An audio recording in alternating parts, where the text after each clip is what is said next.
એક સવાલ પૂછું, થોડો વિચિત્ર છે પણ બહુ મહત્વનો છે. તમે તમારા બાપાને છેલ્લો સ્પર્શ ક્યારે કર્યો? સ્પર્શ ક્યારે તમે તમારા બાપાનો હાથમાં લીધો હોય, કે એમને ગળે વળગાડ્યા હોય, કે શાંતિથી ડોસાની પીઠ પર હાથ ફેરવ્યો હતો? યાદ આવે તમને છેલ્લે ક્યારે?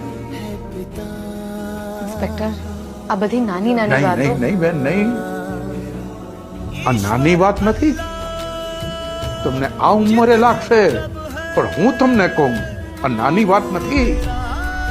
વર્ષો વર્ષ જેના શરીરને ફેમિલી ડોક્ટર સિવાય કોઈનો સ્પર્શ જ ન થયો, એ નાની વાત નથી. પોતાના સંતાનોનો સ્પર્શ નહીં, પોતાના સ્વજનોનો સ્પર્શ સિદ્ધાંત નાની વાત.